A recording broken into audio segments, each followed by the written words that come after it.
Hi friends, ఈరోజు అయితే బోనాల పండుగ మాకు లేదు. అందుకని మా అమ్మ వాళ్ళ ఇంటికి వెళ్ళినాం బోనాల పండుగకు. మా అమ్మ ఓడిబియ్యం పోసింది. ఎల్లమ్మకు పోషమ్మకు తొట్టెల తీసుకురు. మేమందరం కలిసి ఓడిబియ్యం పోయడానికి టెంపుల్కి వెళ్తున్నాము. అంటే మాకు పండుగ లేదు కాబట్టి మా అమ్మ వాళ్ళ ఇంటికి బోనాల పండుగ ప్రతిసారి వెళ్తాను. ఈసారి కూడా వెళ్ళాను. ఫస్ట్ ఓడిబియ్యం పోసిన తర్వాత బోనం చేస్తాము. ఇక్కడ పోచమ్మ, ఎల్లమ్మ 2 టెంపుల్ ఉన్నాయి. రెండిటికి పోసినాము. గుడి చుట్టూ 5 తిరిగేసి పబ్లిక్ అయితే చాలా ఊరు. మా పిల్లలు అయితే ఇక పండుగ లేదన్న లావమ్మల ఇంటికి ఎక్కువ వెళ్ళాలని ఇష్టపడతారు. ఓడిబియ్యం తీసుకున్నాము, లైన్ కట్టినాము. ఈడైతే గుళ్ళో ఇది పోచమ్మ టెంపుల్. ఇంకా సాయంత్రం అయితే బోనాలు చాలా పబ్లిక్ అవుతారని తొందరనే పోయినాము టెంపుల్కి. అయితే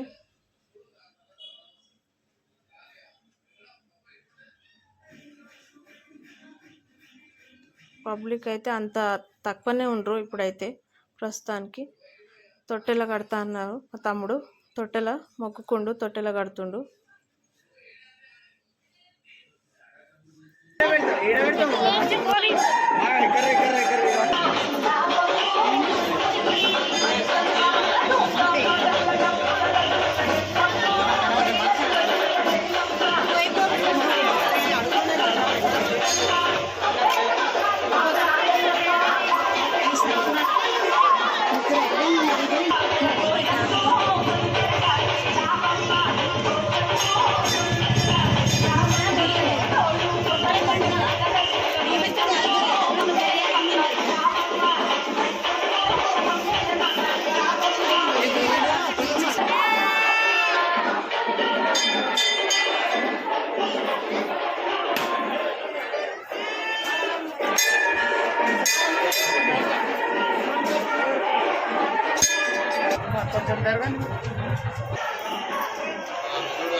వచ్చి